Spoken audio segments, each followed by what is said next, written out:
ആകാശവാണി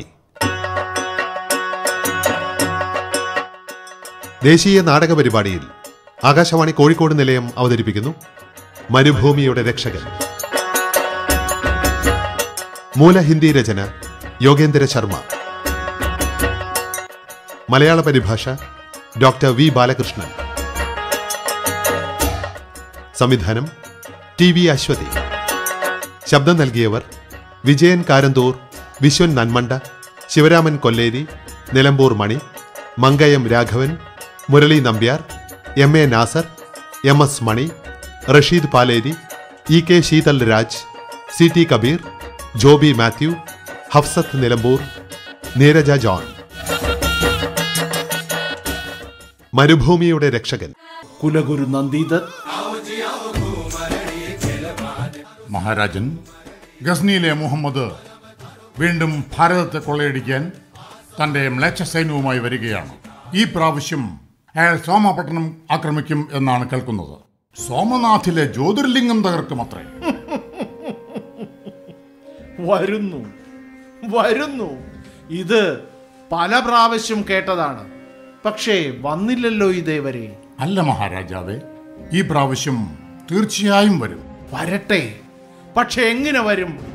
ഗുജറാത്ത് സൈന്യം കയ്യും കെട്ടിയിരിക്കുകയൊന്നുമല്ലല്ലോ. ലോഹാക്കോട്ടിൽ ഭീംപാൽ എന്ന വീരരാജാവുണ്ട്.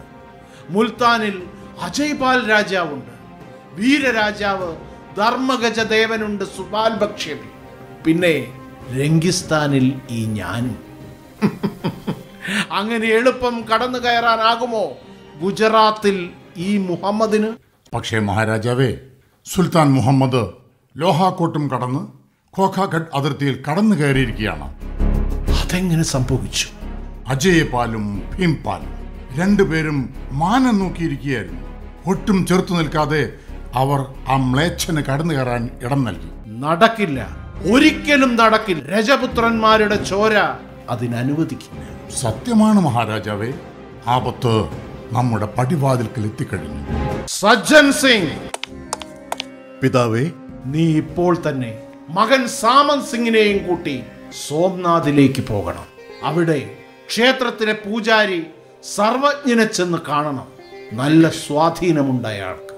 ഒരുപക്ഷെ ചുറ്റുവട്ടത്തെ രാജാക്കന്മാരെ ചേർത്തുകൊണ്ട് അക്രമി മുഹമ്മദിനെ എതിർക്കാൻ അദ്ദേഹത്തിന് കഴിഞ്ഞേക്കും. നാം ജീവിച്ചിരിക്കെ സോമനാഥ രാജാവിനെ സ്പർശിക്കാൻ നാം സമ്മതിക്കില്ല. പക്ഷേ പിതാശ്രീ, ഇവിടെയും ആരെങ്കിലും വേണ്ടേ? ഇവിടെ നിന്റെ പിതാവ് നാം ജീവിച്ചിരിപ്പുണ്ട്. നമ്മുടെ വാളിന്റെ വീര്യം കുറഞ്ഞിട്ടുമില്ല. അക്രമികൾക്ക് മുമ്പിൽ തലകുനിക്കാൻ നാം ഇതുവരെ ശീലിച്ചിട്ടില്ല താനും. പോകൂ. ആജ്ഞ പോലെ പിതാശ്രീ. പ്രണാമം. ജയ് സോംനാഥ്, ഹർ ഹർ മഹാദേവ്. മഹാരാജാവ് നീണാൾ വാഴട്ടെ. ഗസ്നിയിലെ ചക്രവർത്തിയുടെ ദൂതൻ വന്നിട്ടുണ്ട്. ദർശന സൗഭാഗ്യം ചോദിക്കുന്നു. ആര്? മുഹമ്മദിന്റെ ദൂതനോ? എത്ര പേരുണ്ട്? 2 പേരുണ്ട് മഹാരാജാവേ. ഒരാൾ തുർക്കിസ്ഥാൻ സൈന്യാധിപനും മറ്റൊരാൾ ഹിന്ദുസ്ഥാൻ പരിഭാഷകനുമാണ്. ശരി, അവരെ വിളിക്കൂ. ആവട്ടെ മഹാരാജാവേ.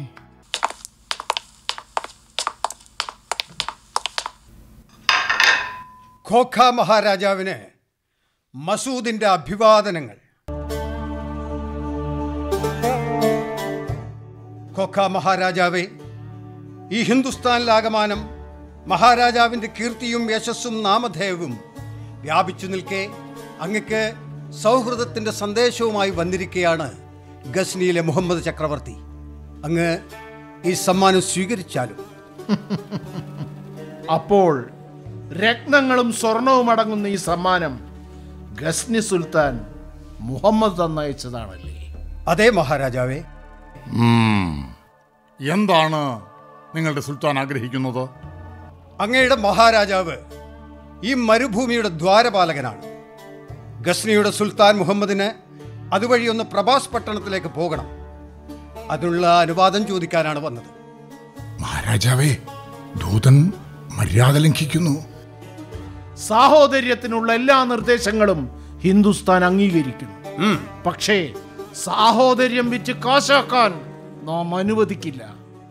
മഹാരാജാവേ, അങ്ങ് പറഞ്ഞത് മനസ്സിലായില്ല. കാര്യം വ്യക്തമാണല്ലോ. നിങ്ങളുടെ സാഹോദര്യം നാം അംഗീകരിക്കും. പക്ഷേ അതിന്റെ പേരിൽ നിങ്ങളുടെ ആക്രമണത്തെ സഹിക്കാൻ പറഞ്ഞാൽ? ഞങ്ങൾ നിങ്ങളുടെ മണ്ണിൽ ഒരു ആക്രമണവും നടത്തുന്നില്ല മഹാരാജാവേ. നമ്മുടെ ലക്ഷ്യം പ്രഭാസപട്ടണമാണ്. പ്രഭാസപട്ടണം ഈ ഹിന്ദുസ്ഥാനിൽ തന്നെയല്ലേ? മസൂദ്, ഈ ഹിന്ദുസ്ഥാൻ മുഴുവനും നമ്മുടെ രാജ്യമാണ്. ഭരണ സൗകര്യത്തിനായി ഓരോ പ്രദേശത്തും ഓരോ രാജാക്കന്മാർ കാണും, അത്രമാത്രം. പക്ഷേ സുൽത്താൻ മുഹമ്മദിന് പ്രഭാസപട്ടണത്തിൽ പോയേ പറ്റൂ. എങ്കിൽ നിങ്ങളുടെ മുഹമ്മദിന് മരുഭൂമിയുടെ രക്ഷകനായ ഈ ഖോഖ മഹാരാജാവിന്റെ വാളുകളുടെ മൂർച്ച അറിയേണ്ടി വരും.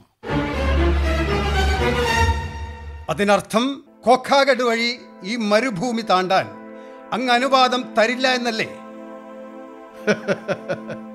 പറഞ്ഞതിനർത്ഥം അത് തന്നെയാണല്ലോ. പക്ഷേ മഹാരാജാവേ, അങ്ങ് ഒന്നുകൂടി ആലോചിക്കണമെന്നാണ് എൻ്റെ അഭിപ്രായം. ലോഹാക്കോട്ടിലെ ഭീംപാൽ രാജാവും മുൽത്താനിലെ അജയ്പാൽ രാജാവും ഞങ്ങളുടെ സൗഹൃദം അംഗീകരിച്ച് സന്ധി ചേർന്നതാണ്. അതുപോലെ ഇവിടുത്തെ മഹാരാജാവായ അങ്ങും. മസൂദ്, നിങ്ങളൊരു ദൂതൻ മാത്രമാണ്, ഞങ്ങളുടെ ഉപദേശകനല്ല. അത് മറക്കണ്ട. ആ ദേശദ്രോഹികളുടെ പേര് ഈ കൊട്ടാരത്തിൽ ഉച്ചരിച്ചു പോകരുത്. സ്വന്തം ജീവന് വേണ്ടി മാതൃഭൂമിയുടെ അഭിമാനം നഷ്ടപ്പെടുത്തിയവരാണവർ. മഹാരാജാവേ, മഹാനായ ഗസ്നി സുൽത്താൻ മുഹമ്മദിനെ കൊള്ളക്കാരനെന്ന് വിളിച്ച് അങ്ങ് സുൽത്താനെ അപമാനിക്കുകയാണ്. മറ്റൊരാളുടെ മണ്ണിൽ പ്രവേശിച്ച് തന്റെ കാട്ടാളത്തം കാണിക്കുകയും സമ്പത്ത് കൊള്ളയടിക്കുകയും ചെയ്യുന്നത് മോഷണമല്ലെങ്കിൽ പിന്നെ എന്താണ്? കൊള്ളക്കാർക്ക് നല്ല സമൂഹത്തിൽ മാന്യത കിട്ടില്ല മസൂദ്. ഒരുപക്ഷേ അങ്ങക്ക് സുൽത്താൻ മുഹമ്മദിനെ കുറിച്ചും നമ്മുടെ സൈന്യത്തെക്കുറിച്ചും ശരിയായ അറിവ് കാണില്ല. നായ്ക്കൾ അങ്ങനെ കുരയ്ക്കുന്നത് നാം ഏറെ കണ്ടതാണ്. മഹാരാജാവേ, ഇത് ഖോഖാഗഡ് മഹാരാജാവിന്റെ കൊട്ടാരമാണെന്ന് നിങ്ങൾ മറക്കണ്ട. ഈ 90-ാം വയസ്സിലും ഈ രാജ്യത്തിന്റെ പ്രതിരോധം കാത്ത അനിഷേധ്യനായ വിജേതാവിന്റെ കൊട്ടാരമാണിത്. അത് മറക്കണ്ട. ഇത്തരം ധൈര്യവും പ്രതിരോധവും സുൽത്താൻ മുഹമ്മദിന്റെ മുന്നിൽ തകർന്നടിയുന്നത് ഏറെ കണ്ടവനാണ് ഞാൻ. വിഡ്ഢി, മനുഷ്യൻ മരിച്ചു പോയിട്ടുണ്ടാവും, പക്ഷേ അവന്റെ അഭിമാനം ഒരിക്കലും മരിക്കുന്നില്ല. മുഹമ്മദിന്റെ ശക്തിയെക്കുറിച്ച് അങ്ങക്ക് വേണ്ടത്ര ധാരണയില്ല മഹാരാജാവേ. മസൂദ്, നിങ്ങൾ പരിധി ലംഘിക്കുന്നു. ദൂതനാണെന്ന് കരുതി നാം ക്ഷമിക്കുന്നു. മറിച്ച് നിങ്ങളുടെ ഈ അഹങ്കാരത്തിന് മറുപടി നൽകാൻ ഇവിടെ ഇരിക്കുന്ന ഏതൊരാളുടെ വാളിനും മൂർച്ചയുണ്ടെന്ന് നിങ്ങൾ മറന്നു പോകരുത്. പോകൂ, പോയി നിങ്ങളുടെ സുൽത്താനോട് പറയൂ, വന്ന വഴിയെ തിരിച്ചു പോകാൻ. അപ്പോൾ നമ്മുടെ ഈ കൂടിക്കാഴ്ചയുടെ മറുപടി? നിങ്ങളുടെ വിഷലിപ്തമായ കൂടിക്കാഴ്ചയുടെ മറുപടി ഇതാ, എന്റെ ഈ തൊഴിയാണ്.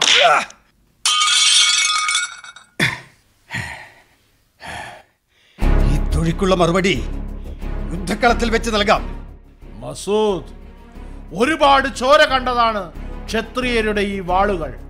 മസൂദ്, നിങ്ങൾക്ക് പോകാം. രാഘവ്, മഹാരാജൻ, നിന്റെ അച്ഛൻ ഈ കോട്ടയുടെ അധിപനാണ്. അതുകൊണ്ട് ഈ കോട്ടയുടെ സുരക്ഷ നിന്റെ കൂടി ഉത്തരവാദിത്തമാണ്.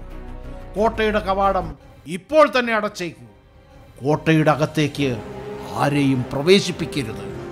അങ്ങയുടെ ആജ്ഞ പോലെ മഹാരാജാവേ. പക്ഷേ ഒരപേക്ഷയുണ്ട്. എന്താണത്? പറയൂ, മടിക്കാതെ പറയൂ. എന്താണ് കാര്യം? മഹാരാജാവേ, സുൽത്താൻ മുഹമ്മദ് ഗസനിയുടെ സൈന്യത്തിൽ എണ്ണം പറഞ്ഞ 50,000 കുതിരക്കാരുണ്ടത്രേ. 2000 കുതിരകൾ, 500 ആന, 20,000 ഉന്നം തെറ്റാത്ത അമ്പെയ്ത്തുകാർ. അതുമായി താരതമ്യം ചെയ്യുമ്പോൾ നമ്മുടെ സൈന്യം തുലോം ദുർബലമാണ്. ഈ പ്രായത്തിലും ശത്രു സൈന്യത്തിന്റെ അംഗബലം കണ്ട് പിന്മാറുന്നവനാണോ ഈ മഹാരാജാവ്? എങ്കിലും മഹാരാജാവേ, യുദ്ധം കുറിക്കുന്നതിന് മുമ്പ് നമ്മൾ നമ്മുടെ സ്ഥിതിയും ഒന്ന് ആലോചിക്കണ്ടേ? യുദ്ധം കുറിക്കുന്നതിനു മുൻപ് നീ എന്താണ് ഉദ്ദേശിക്കുന്നത്? യുദ്ധം നാം നേരത്തെ കുറിച്ചു കഴിഞ്ഞല്ലോ. ഈ മണ്ണിന്റെ സുരക്ഷയുടെ പ്രതിജ്ഞ നാം ചൊല്ലിയ നാൾ മുതൽ, ശത്രുക്കളുടെ വെല്ലുവിളി ഏറ്റെടുത്ത ആ നാൾ മുതൽ നാം യുദ്ധം കുറിച്ചു കഴിഞ്ഞു. ആ കൊള്ളക്കാരുടെ ആവശ്യത്തിന് മുൻപിൽ കീഴടങ്ങണമെന്നാണോ നീ ഉദ്ദേശിക്കുന്നത്? മാതൃഭൂമിയുടെ അഭിമാനം ശത്രുക്കളുടെ മുന്നിൽ അടിയറ വയ്ക്കണോ? അല്ല മഹാരാജാവേ, ഞാൻ ഉദ്ദേശിച്ചത്... പിന്നെ എന്താണ് നീ ഉദ്ദേശിച്ചത്? എൻ്റെ കോട്ടകൊത്തളത്തിന്റെ കാവൽക്കാരൻ്റെ ഒരേയൊരു പുത്രൻ ഇങ്ങനെയൊക്കെ പറയുന്നത് കേട്ട് നമുക്ക് ലജ്ജയും ദുഃഖവും തോന്നുന്നു. എന്നോട് ക്ഷമിക്കൂ മഹാരാജാവേ. ധൈര്യം ചോർന്നു പോയെങ്കിൽ, മരണത്തോട് ഭയം തോന്നുന്നുവെങ്കിൽ നിനക്ക് ഈ കോട്ട വിട്ടു പോകാം. ഇല്ല മഹാരാജാവേ, എന്നോട് ക്ഷമിക്കൂ. എങ്കിൽ പോകൂ. സൈന്യാധിപനുമായി ചേർന്ന് യുദ്ധത്തിനുള്ള തയ്യാറെടുക്കൂ. ഉത്തരവ് മഹാരാജൻ. കുമാരി. എന്താ ചമ്പ? ഗസനി മുഹമ്മദ് ഇതിനു മുൻപ് 4-5 തവണ ഹിന്ദുസ്ഥാനിൽ ആക്രമണം നടത്തിയതായി പറഞ്ഞു കേൾക്കുന്നുണ്ട്. 4-5 പ്രാവശ്യമല്ല ചമ്പ, 15 തവണ. അവർ ഹിന്ദുസ്ഥാനിലെ നിരപരാധികളെ കുതിരക്കുളമ്പുകൾക്കിരയാക്കിയിട്ടുണ്ട്. 15 പ്രാവശ്യമോ? അതെ ചമ്പ, ഇത് 16ാമത്തെ തവണയാണ്. പക്ഷേ പിതാമഹൻ പറയുന്നത് ഇതിനു മുൻപ് അവർ മറ്റൊരു ദിക്കിൽ നിന്നും ആക്രമണം നടത്തിയിട്ടുണ്ട് എന്നാണ്. അന്ന് ആ വഴിയിൽ ഗോകാകണ്ട് പെട്ടില്ലെന്ന് മാത്രം. എങ്കിൽ കുമാരി വിഷമിക്കേണ്ട. ഇത്തവണ മഹാരാജാവുമായി ഏറ്റുമുട്ടാൻ അയാൾക്ക് അവസരം കിട്ടും. കുമാരിയുടെ അച്ഛനും മുത്തച്ഛനും ചേർന്ന് അതിനുള്ള മുഴുവൻ മറുപടിയും ഇപ്രാവശ്യം നൽകും. അങ്ങനെ തന്നെ സംഭവിക്കട്ടെ. പക്ഷേ എന്നിട്ടും എന്തുകൊണ്ടാണ് രാജകൊട്ടാരത്തിൽ കുറച്ചുനാളായി വിഷാദം തളം കെട്ടി നിൽക്കുന്നത് എന്ന് എനിക്ക് മനസ്സിലാകുന്നില്ല. കാരണം എന്താ കുമാരി? കാരണമെന്തെന്ന് എനിക്കും അറിയില്ല. അപ്പോ ശരി ചമ്പ, പിതാമഹൻ എവിടെയെന്നറിയില്ല. കുറച്ചുനേരം സംസാരിച്ചിട്ട് വരട്ടെ. ശരി, ഞാൻ ഇപ്പൊ തന്നെ നോക്കിയിട്ട് വരാം. എല്ലായിടത്തും യുദ്ധത്തിന്റെ ആവേശം നിറഞ്ഞു നിൽക്കുകയാണ്. ശത്രുക്കൾ ആക്രമിക്കാൻ വരുന്നു. ഞാനോ ഇവിടെ നിസ്സഹായിയായിരിക്കുകയാണ്. എനിക്കിതുമായി യാതൊരു ബന്ധവുമില്ലാത്തതുപോലെ. എനിക്കും വാളേന്തി യുദ്ധത്തിൽ പങ്കാളിയാകണമെന്ന് ആഗ്രഹമുണ്ട്. പക്ഷേ പിതാമഹൻ സമ്മതിക്കുമോ? ഇല്ല, ഒരിക്കലുമില്ല. ഞാനൊരു പെണ്ണായി പോയില്ലേ. മീനൽ.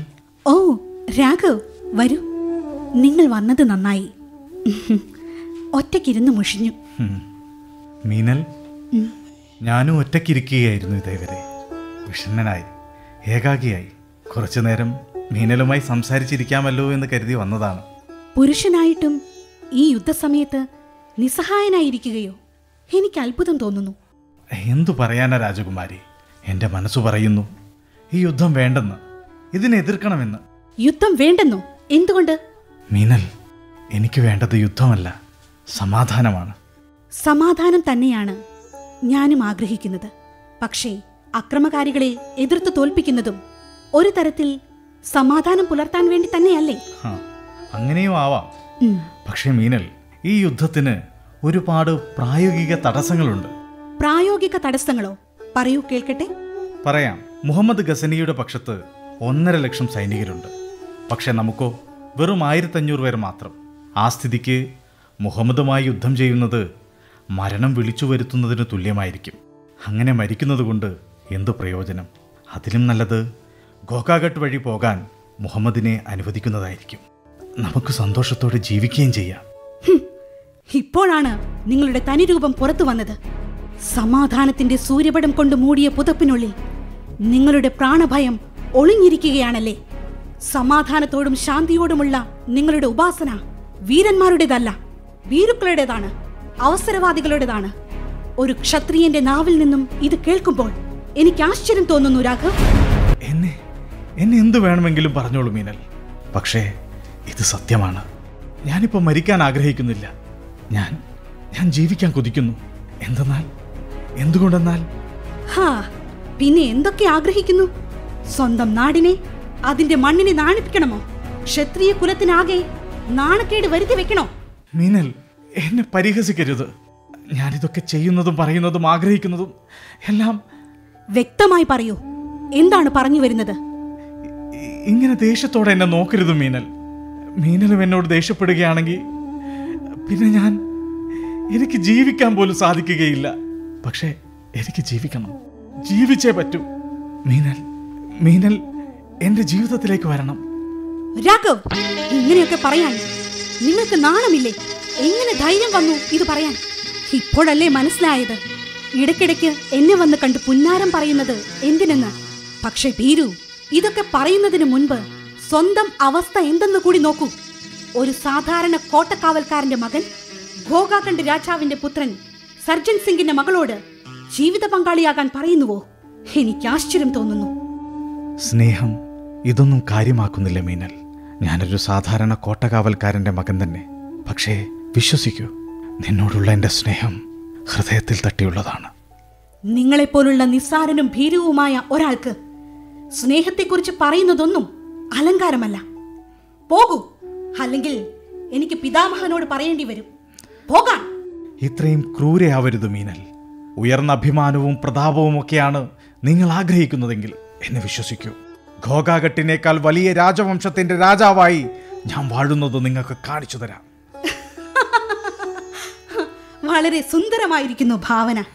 പക്ഷേ ഇത്ര വലിയ വലിയ കാര്യങ്ങൾ ആലോചിക്കുന്നവരൊക്കെ പൊടുന്നനെ താഴോട്ടും പതിച്ചെന്ന് വരാം. അതുകൂടി ശ്രദ്ധിക്കണം. അതിനുള്ള ഉത്തരം കാലം നൽകും. എനിക്കാവില്ല. ഞാൻ പോകുന്നു.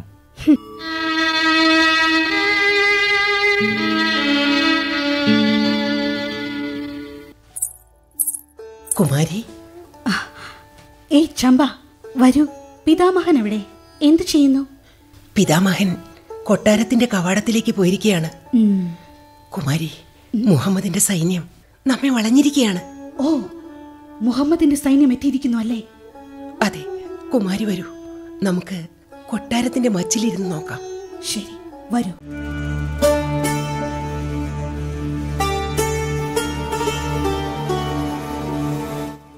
സൈന്യാധിപൻ മസൂദ്. സുൽത്താൻ, നമ്മൾ വല്ലാത്തൊരു പ്രതിസന്ധിയിലാണ്. ഏകദേശം 2 ആഴ്ച കഴിഞ്ഞു നമ്മളിവിടെ കയ്യും കിട്ടിയിരിക്കാൻ തുടങ്ങിയിട്ട്. ഈ ഒരു ചെറിയ പ്രദേശം താണ്ടാൻ ഇത്രയും ബുദ്ധിമുട്ടേണ്ടി വരുമെന്ന് നാം കരുതിയില്ല. സുൽത്താൻ, ഈ പ്രതിസന്ധി തരണം ചെയ്യാൻ 2 മാർഗമേ ഉള്ളൂ. എന്താണത്? ഒന്ന്, ഈ കോട്ടയുടെ ഒരറ്റം മുറിച്ചുകൊണ്ട് ആ വശത്തുകൂടി പോകാം. മറ്റൊന്നും കൂട്ടാക്കാതെ നമുക്ക് അതുവഴി മുന്നേറാം. ശരിയാണ്. പക്ഷേ ശത്രുക്കളെ എവിടെ വിട്ടുകൊണ്ട് നമുക്ക് എങ്ങനെ ധീരന്മാരായി മുന്നേറാൻ കഴിയും? അതുകൊണ്ട് ഈ പറഞ്ഞത് നമുക്ക് അവസാനത്തെ വഴിയായി തിരഞ്ഞെടുക്കാം. ഇനി പറയൂ, എന്താണ് 2ാമത്തെ വഴി? സുൽത്താൻ, മറ്റേ വഴി ഞാൻ ഇന്നലെ പറഞ്ഞത് തന്നെ. ശത്രുപക്ഷത്തെ ഒരാളെ നമ്മോടൊപ്പം ചേർക്കണം. ഞാൻ ഇന്നലെ അതിന് ശ്രമിച്ചിരുന്നു. ഖോഖാഗഡ് കോട്ടയുടെ ഉത്തരവാദിത്വം അയാൾക്കാണ്. കോട്ടയുടെ രഹസ്യങ്ങളെല്ലാം അയാൾക്ക് നന്നായി അറിയാം. അയാളുടെ സഹായത്തോടെ ഒരിക്കൽ നമ്മൾ അകത്ത് കടന്നാൽ പിന്നെ വിജയം നമ്മുടേതാണ്. ഇൻഷാ അല്ലാഹ്. അങ്ങനെയാവട്ടെ. ആ ചാരനെ ഇവിടെ കൊണ്ടുവരും. ശരി സുൽത്താൻ, ഞാൻ അയാളോട് വരാൻ പറഞ്ഞിരുന്നു. ഇപ്പോൾ ഒരുപക്ഷെ അയാൾ വന്നിട്ടുണ്ടാവും. സുൽത്താൻ, രാഘവ് എന്നു പേരായ ഒരാൾ വന്നിട്ടുണ്ട്. അങ്ങയെ കാണണമെന്ന് പറഞ്ഞു. അയാളെ ഇങ്ങോട്ട് കൊണ്ടുവരൂ, ആദരവോടെ. ഉത്തരവ്. സുൽത്താൻ, ഇയാളാണ് അയാൾ. അഭിവാദനങ്ങൾ സുൽത്താൻ. എന്താണ് നിങ്ങളുടെ പേര്? രാഘവ്. ഖോഖാഘട്ടിൽ എന്താണ് ജോലി? ഞാൻ അവിടുത്തെ കോട്ടകാവൽക്കാരൻ്റെ മകനാണ്. അച്ഛനിപ്പോൾ സ്ഥലത്തില്ലാത്തതിനാൽ കാവൽ ജോലി ഇപ്പോൾ ഞാനാണ് ചെയ്യുന്നത്. ഓഹോ, നമ്മെ ഒരു ചെറു സൈന്യത്തോടൊപ്പം കോട്ടയ്ക്കകത്ത് പ്രവേശിക്കാൻ സഹായിക്കാമോ? ചെയ്യാം സുൽത്താൻ. ഏതു ഭാഗത്തുകൂടി? കോട്ടയുടെ പിറകുവശത്തു കൂടി ഒരു രഹസ്യ വഴിയുണ്ട്. ഞാൻ അതുവഴി കടത്തിവിടാം. ഓ, അവിടെ കാവൽക്കാരനുണ്ടോ? ഇല്ല ഇല്ല ഇല്ല സുൽത്താൻ, അത് രഹസ്യ വഴിയാണെന്ന് രാജാവിനറിയാം. അതുകൊണ്ട് ആ വഴിയെക്കുറിച്ച് രാജാവ് ആശങ്കപ്പെടാറില്ല. ആട്ടെ, ഈ ഉപകാരത്തിന് പകരം നിങ്ങൾ എന്താണ് നമ്മിൽ നിന്നും ആഗ്രഹിക്കുന്നത്? ഒരു സുന്ദരി കോമളാംഗിയെ. ആരാണവൾ? ഖോഖ രാജാവിന്റെ ശ്രീമന്തപുത്രൻ സജൻ സിംഗിന്റെ മകൾ മീനൽ. എനിക്കവളെ ഇഷ്ടമാണ് സുൽത്താൻ. അവൾക്കും നിങ്ങളോട് ഇഷ്ടമാണോ? ഇല്ല സുൽത്താൻ, അവൾക്കെന്നോട് വിരോധമാണ്. ഞാനൊരു പാവപ്പെട്ടവനാണല്ലോ. ഞങ്ങൾക്ക് ഇതിൽ നിങ്ങളെ എങ്ങനെ സഹായിക്കാൻ പറ്റും? ഒരു വഴിയുണ്ട് സുൽത്താൻ. എന്താണത്? ഖോഖാഗഡ് പിടിച്ചടക്കിയതിനു ശേഷം എന്നെ അവിടുത്തെ രാജാവാക്കണം. നിങ്ങൾ ഞങ്ങളെ സഹായിച്ചാൽ ഞങ്ങൾ നിങ്ങളെയും സഹായിക്കും. ഞാൻ ഉറപ്പു നൽകുന്നു സുൽത്താൻ. പക്ഷേ ഗോഗാഗട്ടിന്റെ രാജാവാക്കിയാൽ ആ സുന്ദരിയെ നിങ്ങൾക്ക് കിട്ടുമോ? കിട്ടും സുൽത്താൻ. അപ്പോഴേക്കും ഞാൻ വലിയവനാകുമല്ലോ. അവൾക്കെന്നെ ഇഷ്ടപ്പെടേണ്ടി വരും. അവൾ അതിന് സമ്മതിച്ചില്ലെങ്കിൽ? അപ്പോ ഞാൻ രാജാവിന്റെ അധികാരം പ്രയോഗിക്കും. അവളെ എന്റെ ഭാര്യയാക്കും. ശരി, സമ്മതിച്ചു. നാം ഗോഖാഗഡ് പിടിച്ചെടുക്കും, നിങ്ങളെ രാജാവാക്കും. മാത്രമല്ല, അയൽപക്കത്തുള്ള നാട്ടുരാജ്യങ്ങൾ കൂടി ഞങ്ങൾ നിങ്ങൾക്ക് നൽകും. സുൽത്താൻ മുഹമ്മദ് ഗസനിയുടെ കീർത്തി നീണാൽ വാഴട്ടെ. ശരി, എപ്പോഴാണോ നമ്മുടെ സൈന്യം കോട്ടയ്ക്കുള്ളിൽ പ്രവേശിക്കുക? അതിന് ഞാൻ ഇപ്പോഴേ തയ്യാറാണ് സുൽത്താൻ. രാഘവ്, ആദ്യമായി മസൂദും 3-4 ഉയർന്ന സൈനികരും നിങ്ങളും ചേർന്ന് വഴിയൊക്കെ നോക്കി മനസ്സിലാക്കുക. അതിനുശേഷം സൈന്യവുമായി അകത്തു കടക്കാം. ഉത്തരവ് സുൽത്താൻ. പക്ഷേ രാഘവ് സുൽത്താൻ, ഒരു കാര്യം ഓർമ്മയിരിക്കട്ടെ. സുഹൃത്തുക്കൾക്കും വിശ്വസ്തർക്കും മുഹമ്മദ് ദയാലുവായിരിക്കും. എന്നാൽ ചതിയന്മാരോട് ഞാൻ അതിലുമധികം ക്രൂരനുമായിരിക്കും. അടിയനെ വിശ്വസിക്കാം സുൽത്താൻ. അൽഹംദുലില്ലാഹ്, ഇന്നു മുതൽ നിങ്ങൾ ഞങ്ങളുടെ നല്ല സുഹൃത്താണ്. അതെന്റെ സൗഭാഗ്യമാണ് സുൽത്താൻ. ഹേ മസൂദ് സുൽത്താൻ, തെരഞ്ഞെടുത്ത കുറച്ച് സൈനികരുമായി നിങ്ങൾ ഇപ്പോൾ തന്നെ രാഘവനോടൊപ്പം പോകണം. കൽപ്പന പോലെ.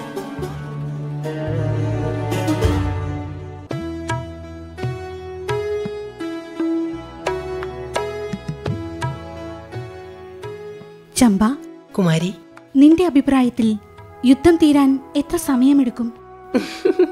കുമാരി, മുഹമ്മദിന്റെ സൈന്യത്തിന്റെ ഈ അലസത കണ്ടിട്ട് എനിക്ക് തോന്നുന്നത് കെട്ടും പാണ്ഡവും ഒക്കെ എടുത്ത് സ്ഥലം വിടാൻ ഇനി അധിക നാളൊന്നും വേണ്ടെന്നാ. എന്നാൽ എത്ര നന്നായിരിക്കും. ശത്രുക്കൾ നമ്മുടെ രാജ്യത്തെ കീഴടക്കാതെ നമ്മൾ വിജയിക്കും. അതിന്റെ ശ്രേയസ് മുഴുവൻ ഈ ഗോഗാഗണ്ഡ് രാജവംശത്തിനായിരിക്കും. പക്ഷേ ചമ്പ. എന്താ കുമാരി? മനസ്സിന്റെ കോണിൽ എവിടെയോ ഒരു ഭയം. എന്താ കുമാരി ഇത്? അങ്ങ് ഈയിടെയായി എപ്പോഴും നിരാശയോട് സംസാരിക്കുന്നു. എന്തു പറയാനാ ചമ്പ? കുറച്ചു നാളായി മനസ്സങ്ങനെയാണ്. ആശങ്കകളും വ്യാധികളും മനസ്സിനെ അലട്ടുന്നതുപോലെ. കുമാരി, എന്തെങ്കിലും എതിരായി സംഭവിക്കുകയാണെങ്കിൽ തന്നെയും മനസ്സ് വേദനിച്ചിട്ട് എന്ത് പ്രയോജനം? ഞാൻ എന്നെക്കുറിച്ചൊന്നും വേവലാതിപ്പെടുന്നില്ല. എനിക്കെന്ത് സംഭവിച്ചാലും ഞാൻ അതിനെ സന്തോഷത്തോടെ സ്വീകരിക്കും. എന്റെ വേവലാതി മുഴുവൻ അച്ഛനെയും പിതാമഹനെയും കുറിച്ചാണ്. ഈശ്വരനോട് ഞാനിപ്പോൾ പ്രാർത്ഥിക്കുകയാണ്, അവർക്കൊന്നും വരുത്തരുതേ എന്ന്. ഈശ്വരൻ നല്ലതേ വരുത്തൂ. കുമാരി, സമയം ഇരുട്ടാകുന്നു, പോകാം. ശരി, പോകാം. ഇതുവഴി പോയാൽ നമ്മൾ സുഖപ്പെടും.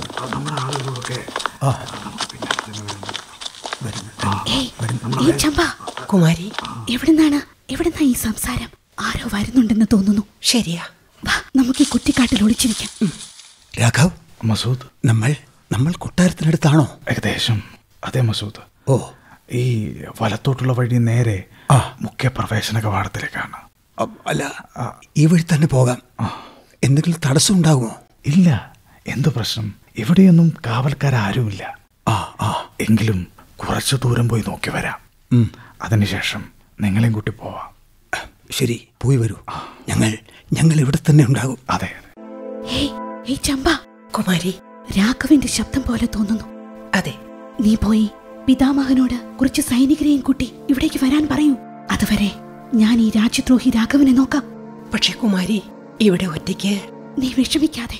ഞാൻ ഒറ്റയ്ക്ക് തന്നെ ധാരാളം മതി ഇവിടെ. ഞാൻ പെണ്ണാണ്, പക്ഷേ അബലയല്ല. കുമാരി, കയ്യിൽ ആയുധമൊന്നുമില്ലാതെ. എന്റെ ഈ ധൈര്യം തന്നെയാണ് എന്റെ ആയുധം. നീ വേഗം പോകൂ. ശരി, ഞാൻ പോകുന്നു. ആരാണവിടെ? മീനൽ. ഇത് ഞാനാണ്, രാഘവ്. രാഘവ്, നിങ്ങൾ ഇവിടെ ഈ സമയത്ത്? ഒന്നുമില്ല, ഞാനൊന്ന് കുറച്ചു നേരം ഉലാത്താൻ വന്നതാ. ഉലാത്താൻ വന്നതോ? അതും കൂട്ടുകാരോടൊപ്പം? കൂട്ടുകാരോടൊപ്പോ? എന്താ ഉദ്ദേശിക്കുന്നത്? ഒന്നുമില്ല. നിങ്ങൾ ഒറ്റയ്ക്കല്ലല്ലോ? അല്ല, അതെ അതെ, ഞാൻ ഒറ്റയ്ക്കാണ് വന്നത്. തീർത്തും ഒറ്റയ്ക്ക്? അതെ അതെ, ഒറ്റയ്ക്ക്. അതേതായാലും നന്നായി. വരൂ, കുറച്ചു നേരം സംസാരിച്ചിരിക്കാം. ഇങ്ങോട്ട് വരൂ. ദാ ഈ മരത്തിന്റെ കീഴിലിരിക്കാം. ശരി ശരി. പക്ഷേ ഈ സമയത്ത് എന്തേ, പറ്റില്ലേ? അത്യാവശ്യമായി എന്തെങ്കിലും കാര്യം ചെയ്തു തീർക്കാനുണ്ടോ? ഇല്ല ഇല്ല, ആ കാര്യം ഇപ്പോഴാ ഓർമ്മ വന്നത്. ഒരു കാര്യം ഉണ്ടായിരുന്നു. കാര്യമുണ്ടോ ഇല്ലയോ? അത് പോട്ടെ, കഴിഞ്ഞത് കഴിഞ്ഞു. വരൂ, നമുക്ക് ഇവിടെ ഇരിക്കാം. അതെ, ഈ വാളെന്തിനാ ഇങ്ങനെ കയ്യിൽ പിടിച്ചിരിക്കുന്നത്? അതിവിടെ വെക്കൂ. ഇന്ന് എന്നോട് വളരെ ദയോടെ സംസാരിക്കുന്നുവല്ലോ മിന. എന്താ കാര്യം? നിങ്ങളുടെ ഈ വാൾ നല്ല വാളാണല്ലോ. ഇത് ഇവിടെ തന്നെ ഉണ്ടാക്കിയതാണോ? അല്ല അല്ല, ഇത് ഞാൻ കഴിഞ്ഞ പ്രാവശ്യം പറഞ്ഞുണ്ടാക്കിച്ചു കൊണ്ടുവന്നതാ. അതുകൊണ്ടാണ് ഇത്രയും ഭംഗി. നോക്കൂ, ഇതിന്റെ മുന എത്ര മൂർച്ചയുള്ളതാണെന്ന്. അതെ, അത് ശരി തന്നെ. പക്ഷെ ഈ വാൾ എന്തിനാണ് നീ എന്റെ ദേഹത്തേക്ക് ചൂണ്ടിയിരിക്കുന്നത്? ഈ വാളിന് ദേശദ്രോഹികളുടെ രക്തം ചിന്താനുള്ള കഴിവുണ്ടോ ഇല്ലയോ എന്ന് നോക്കാനാ. ദേശദ്രോഹിയുടെ രക്തോ? അതെ. എന്തായി പറയുന്നത്? ദേശദ്രോഹിയാണ് നിങ്ങൾ. ഞാൻ ദേശദ്രോഹിയോ? എന്താണ് ഈ പറയുന്നത്? ഉള്ള കാര്യം തന്നെയാണ് പറയുന്നത്. കള്ളം, പച്ചക്കള്ളമാണിത്. മുഹമ്മദിന്റെ സൈനികരെ നിങ്ങൾ കോട്ടയ്ക്കുള്ളിൽ കൊണ്ടുവന്നില്ലേ? പറയൂ, അതും കള്ളമാണോ? കള്ളം അത് അധിക നേരം പറഞ്ഞു നിൽക്കാനാകില്ല രാഘവ്. നോക്കൂ മീനൽ, ഞാനെല്ലാം പറഞ്ഞു മനസ്സിലാക്കി തരാം. എന്നെ ആദ്യം ഒന്ന് എഴുന്നേൽക്കാൻ അനുവദിക്കൂ. ഈ വാൾ എന്റെ ദേഹത്തു നിന്നൊന്നും മാറ്റും. എന്തൊക്കെ പറയാനുണ്ടോ? ഇവിടെ ഇവിടെ ഇരുന്ന് പറഞ്ഞാൽ മതി. ഇവിടെ നനങ്ങിയാൽ രക്തം ചിന്തും, തീർച്ച. മീനൽ, കാര്യം ഇതാണ്. ഞാനൊന്ന് നിന്നോട് പറഞ്ഞിരുന്നുവല്ലോ, ഞാൻ എവിടുത്തെയെങ്കിലും രാജാവായി തിരിച്ചു വരുമെന്ന്. അതിനുവേണ്ടി ഗസനയിലെ മുഹമ്മദുമായി കൂട്ടുകൂടിയല്ലേ? സ്വന്തം മാതൃരാജ്യത്തെ അപമാനിക്കാൻ ഈ സൈനികരുമായി ഇവിടെ വന്നുവല്ലേ? ദേശദ്രോഹി തന്നെയാണ് നിങ്ങൾ. ധിക്കാരമാണ് നിങ്ങൾക്ക്. അതെ, ഞാൻ ദേശദ്രോഹിയാണ്, പാതകിയാണ്, എല്ലാമാണ്. എല്ലാ ദുർഗുണങ്ങളും എനിക്കുണ്ട്. പക്ഷെ ഒന്നും മറക്കണ്ട, ഞാനിപ്പോ ഗസനി സുൽത്താൻ മുഹമ്മദിന്റെ പക്ഷക്കാരനാണ്. വലിയ വലിയ രാജാക്കന്മാരെ വീഴ്ത്തിയ ഗസനി സുൽത്താൻ മുഹമ്മദിന്റെ സ്വന്തക്കാരനാണ്. പക്ഷേ നിങ്ങളുടെ ജീവൻ രക്ഷിക്കാൻ ഇപ്പോൾ ഇവിടെ ആരും വരില്ല രാഘവ്. സൂക്ഷിച്ചോ, ഈശ്വരനെ വിളിക്കൂ. ഈ മൃദുകരങ്ങളിൽ വാൾ ചലിപ്പിക്കാനുള്ള ശക്തിയൊന്നും കാണില്ല മീനൽ. വാൾ മാറ്റൂ. ഈ കൈകളിൽ നിന്നും വാൾ പിടിച്ചെടുക്കുക സാധ്യമല്ല രാഘവ്. ഖോഖാഖണ്ഡിലെ പൗത്രിയുടെ കൈകൾ നിങ്ങൾ കരുതുന്നത് പോലെ മൃദുലമല്ല രാഘവ്. അതെ, ഈ രാഘവും അത്ര ദുർബലമൊന്നുമല്ല ഒരു പെണ്ണിന്റെ മുമ്പിൽ തോൽക്കാൻ. ഇല്ല, വിട. ഇല്ല.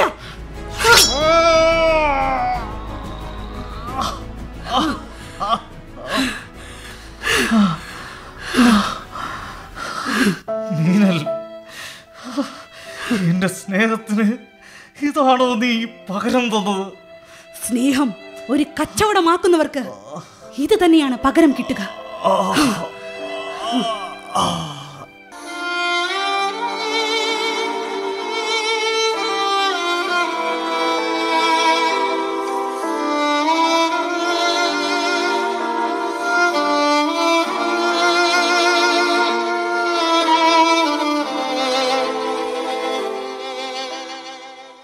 മീനൻ, പിതാമഹ, നീ ഇന്ന് ഈ മുഴുവൻ കോട്ടയെയും കൊട്ടാരത്തെയും രക്ഷിച്ചു. ഞാൻ എന്ത് രക്ഷിച്ചു പിതാമഹൻ? ഒരു പക്ഷേ ഈശ്വരൻ ഇത് ആഗ്രഹിച്ചതാകാം. പക്ഷെ പിതാമഹൻ, ഇവന്റെ കൂടെ വേറെയും സൈനികരുണ്ട്. വേഗം പോയി നോക്കൂ. പേടിക്കേണ്ട മകളെ, അതിൽ പലരും ചത്തു. കുറെ പേർ ഓടിപ്പോയി. ബാക്കിയുള്ളവരെ തൂണിൽ കെട്ടിയിടാൻ പറഞ്ഞിട്ടാണ് നാം ഇവിടേക്ക് വന്നത്. അത് നല്ലത് തന്നെ പിതാമഹൻ. പക്ഷേ ഈ പരാജയം കൊണ്ടൊന്നും മുഹമ്മദ് അടങ്ങിയിരിക്കില്ല. അയാൾ മറ്റു കുറുക്കുവഴികൾ തേടും, ചതികൾ പ്രയോഗിക്കും. അതേ മകളെ, നമ്മൾ കൂടുതൽ ശ്രദ്ധിക്കേണ്ടിയിരിക്കുന്നു. എപ്പോൾ എവിടുന്നാണ് ആക്രമണം വരികയെന്ന് സൈന്യാധിപ, ആക്രമണം പൊളിഞ്ഞതോടെ ശത്രുക്കൾ പരാജയം സമ്മതിച്ചിരിക്കുകയാണ്. എല്ലാവരും തിരിച്ചു പോകാൻ തയ്യാറാണ്. അതേ മഹാരാജൻ, സൈനികരിൽ കുറെ കൂട്ടങ്ങൾ പോയി കഴിഞ്ഞു എന്നാണ് തോന്നുന്നത്. ഒന്നവിടെ പോയി നോക്കൂ. മുഹമ്മദിന്റെ സൈന്യം എല്ലാവരും പോയില്ലേ എന്ന്. ശരി, ഞാൻ നോക്കി വരാം. മഹാരാജൻ, അവർ പോയിട്ടില്ല. എന്ത്? തിരിച്ച് ഗസ്നിയിലേക്ക് പോയില്ല? പിന്നെ അവരെങ്ങോട്ടാണ് പോകുന്നത്? മഹാരാജൻ, അവർ നമ്മുടെ കോട്ടയുടെ ഒരറ്റം പൊളിച്ച് ആ വശത്തുകൂടി മരുഭൂമിയിലേക്കാണ് പോയിക്കൊണ്ടിരിക്കുന്നത്. എന്ത്? മുഹമ്മദ് മരുഭൂമിയിലേക്ക് പോകുന്നുവെന്നോ? അതേ മഹാരാജൻ. കഴിഞ്ഞ 70 വർഷമായി ഈ മരുഭൂമിയുടെ രക്ഷകനാണ് നാം. ഇതേവരെ നമ്മുടെ അനുവാദമില്ലാതെ ഒരാളും ഈ മരുഭൂമിയിൽ പ്രവേശിച്ചിട്ടില്ല. ഇന്ന് നമ്മുടെ കൺമുന്നിൽ വെച്ച് ഈ ദേശദ്രോഹി നമ്മെ അവഹേളിച്ചുകൊണ്ട് മരുഭൂമിയിലേക്ക് പ്രവേശിക്കുകയാണ്. നാം ജീവിച്ചിരിക്കെ നമ്മുടെ ജന്മഭൂമിയിൽ കടന്നു കയറുകയാണ്. ഇതനുവദിച്ചുകൂടാ, അസംഭവ്യം. മഹാരാജൻ, നാം ജീവിച്ചിരിക്കെ ഒരാളും നമ്മുടെ ദൃഷ്ടിയിൽ പെടാതെ പോകരുത്. എങ്കിലും മഹാരാജൻ. എങ്കിലുമെന്നാൽ നമുക്കെന്ത് ചെയ്യാൻ സാധിക്കും? മഹാരാജാവിന്റെ പുത്രനും സൈന്യാധിപനുമായിരിക്കെ നമ്മോട് ചോദിക്കുന്നു എന്തു ചെയ്യാൻ സാധിക്കുമെന്ന്? ബലിദാന പോരാട്ടം? അതെ, രാജ്യത്തിനു വേണ്ടി ബലിയർപ്പിക്കാൻ സന്നദ്ധരായവരോട് തയ്യാറാവാൻ പറയും. അവർക്ക് ആയുധങ്ങളും കേസരി വസ്ത്രവും നൽകൂ. കൽപ്പന പോലെ. എത്ര സൈനികരുണ്ട് നമുക്ക്? ആകെ 800 പേരുണ്ട്. അതിൽ ജീവൻ ബലിയർപ്പിക്കാൻ തയ്യാറായവർ എത്ര പേരുണ്ട്? പിതാശ്രീ, അവരെല്ലാവരും തയ്യാറാണ്. എങ്കിൽ എല്ലാവരും പോവട്ടെ. തങ്ങളുടെ മാതൃഭൂമിക്ക് വേണ്ടിയുള്ള അഭിമാന പോരാട്ടത്തിൽ പങ്കാളികളാവാൻ എല്ലാവർക്കും അവസരം ലഭിക്കട്ടെ. മകളെ, വരൂ. എന്തുപറ്റി? എന്തിനാണ് ഈ കണ്ണുനീർ? പിതാമഹ, ഈ കണ്ണുനീർ ദുഃഖം കൊണ്ടുള്ളതല്ല, സന്തോഷത്തിൻ്റെതാണ്. ഇന്ന് പിതാമഹനും കുടുംബവും ബലിദാന യാത്രയ്ക്ക് പോവുകയല്ലേ? അതേ മകളെ, ഈ ശുഭവേളയിൽ കുങ്കുമവും അർച്ചനയുമേന്തി നമ്മെ യാത്ര അയക്കുക. അത് ഞാൻ കൊണ്ടുവന്നിട്ടുണ്ട്. അത് നല്ലത് തന്നെ. നീ യഥാർത്ഥത്തിൽ ഒരു ക്ഷത്രിയ കന്യക തന്നെ, ശാന്തിയും സമാധാനവും ആഗ്രഹിക്കുന്നവൾ. പക്ഷേ ആവശ്യം വരുമ്പോൾ ജീവൻ ബലിയർപ്പിക്കാനും തയ്യാറാവുന്ന ക്ഷത്രിയ കന്യക. നമ്മുടെ നാട് ഇതുപോലുള്ള വീരാംഗനമാരെ കൊണ്ട് തിളങ്ങട്ടെ എന്ന് ഈശ്വരനോട് പ്രാർത്ഥിക്കാം. മകളെ, ആ അർച്ചന കൊണ്ട് നമുക്ക് വിട ചൊല്ലൂ. കൽപ്പന പോലെ പിതാമഹൻ.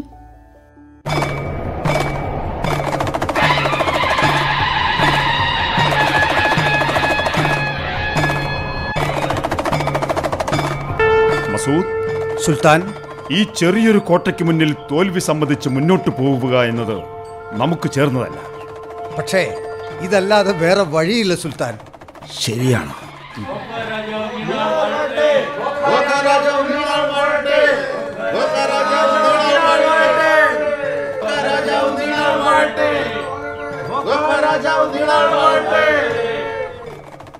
എന്താണ് ഈ കേൾക്കുന്നത്? അത്ഭുതം തന്നെ. ഇത്രയും കുറച്ച് സൈനികർ എന്തിനാണ് ഇങ്ങോട്ട് വരുന്നത്? സ്വയം മരിക്കാനല്ലാതെ. രജപുത്രരുടെ കാര്യം കുറച്ചൊക്കെ അത്ഭുതമാണ് സുൽത്താൻ. ഇവർക്ക് ഭ്രാന്താണെന്ന് തോന്നുന്നു.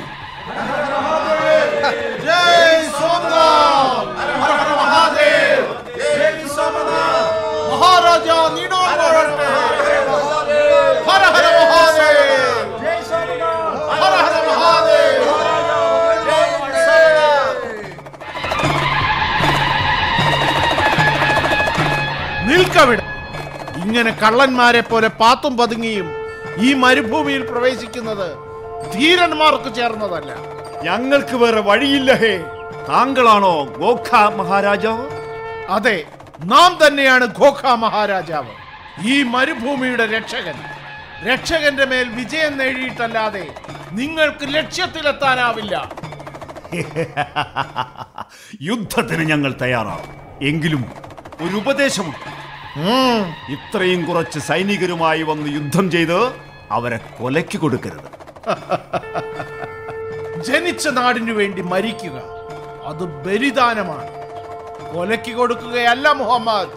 നാം അത് അംഗീകരിക്കുന്നു. അതും ഇതും പറഞ്ഞ് സമയം കളയാതെ ആയുധമെടുക്ക്, ആക്രമിക്കുക. പിന്നെ ഖോഖ രാജാവ് നീതി കാട്ടിയില്ല എന്ന് പറയരുത്. എങ്കിൽ ഇതാ തടുത്തോളൂ.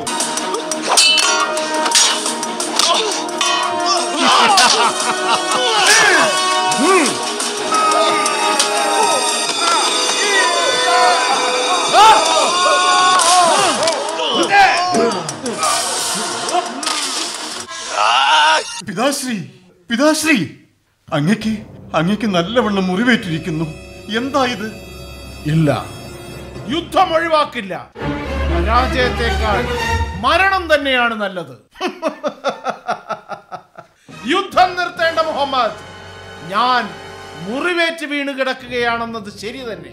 പക്ഷേ ഇപ്പോഴും എന്റെ കയ്യിൽ ആയുധമുണ്ട്. യോദ്ധാവിന്റെ കയ്യിൽ ആയുധവും ശരീരത്തിൽ ജീവനുമുള്ളിടത്തോളം അയാൾ തോൽക്കുന്നില്ല. ആക്രമണം നടക്കട്ടെ, ഞാൻ തയ്യാറാണ്. സുൽത്താൻ, ഖോഖ കൊട്ടാരത്തിൽ തീ പടരുന്നു. അതെങ്ങനെ സംഭവിച്ചു? വിഡ്ഢിയായ മുഹമ്മദ്, അത് തീയല്ല, നമ്മുടെ കൊട്ടാര വീരാങ്കനമാർ ആത്മാഹുതി ചെയ്ത അഗ്നിനാളങ്ങളാണ്. ശത്രുക്കൾ പിടിക്കുമെന്നായാൽ രജപുത്ര വനിതകൾ സ്വയം വരിക്കുന്ന ആത്മാഹുതിയുടെ തീനാളങ്ങളാണത്. അവർ അവർ അവർ നമ്മെ അങ്ങോട്ട് വിളിക്കുകയാണ്. ആ കൂട്ടത്തിൽ എന്റെ കൊച്ചുമകൾ മീനൽ രാജകുമാരിയുമുണ്ട്.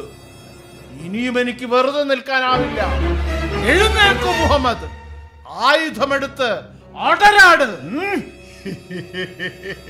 എന്റെ ശ്വാസം ഇപ്പോഴും നിലച്ചിട്ടില്ല.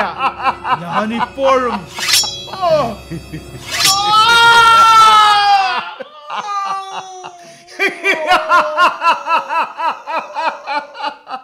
ഹിന്ദുസ്ഥാനിലെ വീരജന്മങ്ങൾക്ക് വിട.